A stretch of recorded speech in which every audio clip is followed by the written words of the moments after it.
नमस्कार दोस्तों, हमारे संस्कार चैनल में आपका बहुत बहुत स्वागत है। आज हम आपके लिए लेकर आए हैं नाग पंचमी की कथा। पहले हम यह जान लेते हैं कि नाग पंचमी क्यों मनाई जाती है। पुराणों के अनुसार पृथ्वी का भार शेषनाग ने उठाया हुआ है, इसीलिए इस दिन नागों की पूजा की जाती है। नाग पंचमी को गरुड़ पंचमी के नाम से भी जाना जाता है। एक श्राप के कारण नागलोक जलने लगा था, तब नागों पर कच्चा दूध चढ़ाकर उनकी जलन को शांत किया गया था। उस दिन पंचमी तिथि थी। इस तिथि को तभी से पंचमी तिथि के नाम से जाना जाता है और नागों को गाय के कच्चे दूध से नहलाने की प्रथा चली आ रही है। सावन शिवजी का प्रिय महीना है और नाग को शिवजी ने गले में धारण करते हैं, तो यह त्यौहार इस वजह से सावन में मनाया जाता है। इस दिन श्रद्धा पूर्वक जो नागों की पूजा करता है उसके कुल को सर्प भय से मुक्ति मिल जाती है। आइए अब शुरू करते हैं पौराणिक नाग पंचमी कथा। प्राचीन काल में एक सेठ जी के 7 पुत्र थे। सातों के विवाह हो चुके थे। सबसे छोटे पुत्र की पत्नी श्रेष्ठ चरित्र वाली और सुशील थी, परंतु उसके भाई नहीं था। एक दिन बड़ी बहू ने घर लीपने के पीली मिट्टी लाने के लिए सभी बहुओं को साथ चलने को कहा, तो सभी थालियां और खुरपी लेकर मिट्टी खोदने लगी। तभी वहां एक सर्प निकला, जिसे बड़ी बहू खुरपी से मारने लगी। यह देखकर छोटी बहू ने उसे रोकते हुए कहा, मत मारो इसे, ये बेचारा निरपराध है। यह सुनकर बड़ी बहू ने उसे नहीं मारा। तब सर्प एक और जा बैठा।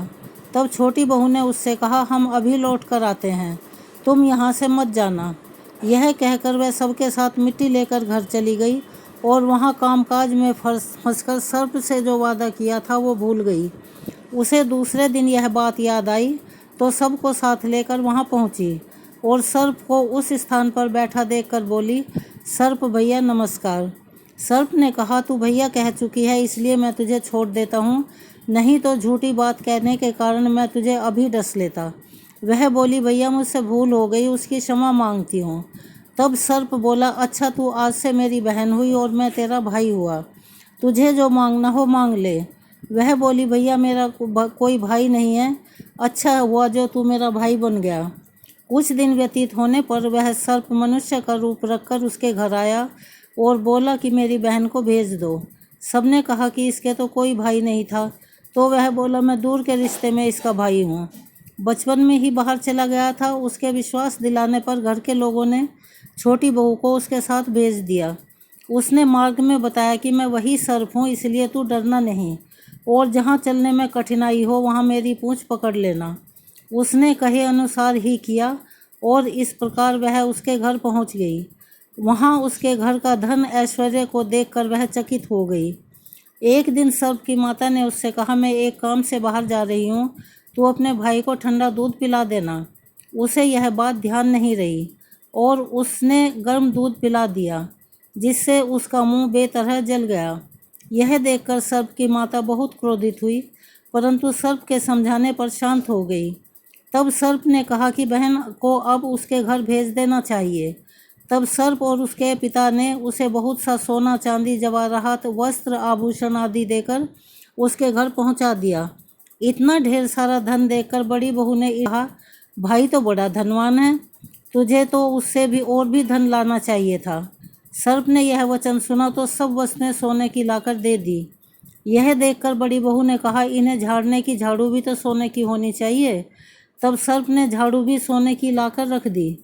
सर्प ने छोटी बहू को हीरे मणियों का एक अद्भुत हार दिया। उसकी प्रशंसा उस देश की रानी ने भी सुनी और वह राजा से बोली कि सेठ की छोटी बहू का हार मुझे चाहिए। राजा ने मंत्री को हुक्म दिया कि वह उससे उसका हार लेकर शीघ्र उपस्थित हो। मंत्री ने सेठ जी से जाकर कहा कि महारानी जी को छोटी बहू का हार चाहिए, वो छोटी बहू का हार पहनेंगी, वह उससे लेकर मुझे दे दो। सेठ जी ने डर के कारण छोटी बहू से हार मांगकर दे दिया। छोटी बहू को यह बात बहुत बुरी लगी। उसने अपने सर्प भाई को याद किया और आने की प्रार्थना की। भैया, रानी ने हार छीन लिया है, तुम कुछ ऐसा करो कि जब वह हार उसके गले में रहे तब तक के लिए सर्प बन जाए और जब वह मुझे लौटा दे तब हीरो और मणियों का हो जाए। सर्प ने ठीक वैसा ही किया।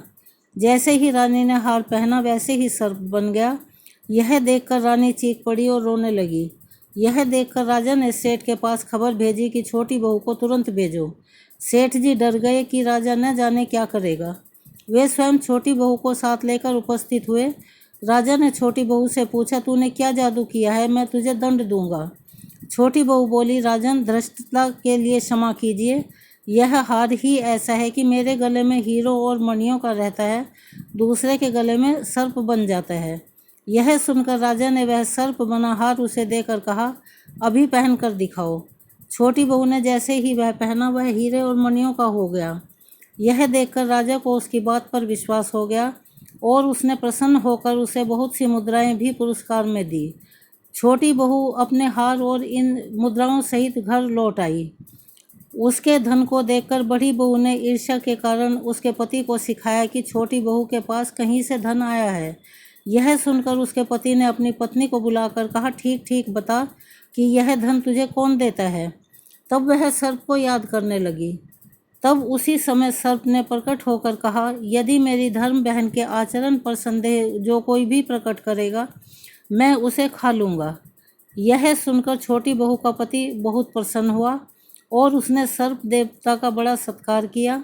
उसी दिन से नाग पंचमी का त्यौहार मनाया जाता है और स्त्रियां सर्प को भाई मानकर उसकी पूजा करती हैं। अगर आपको हमारी यह वीडियो और यह कहानी पसंद आई हो तो प्लीज़ हमारे चैनल को सब्सक्राइब करें, ज़्यादा से ज़्यादा शेयर करें और ऐसी ही कहानियाँ सुनने के लिए हमारा सहयोग दें। धन्यवाद।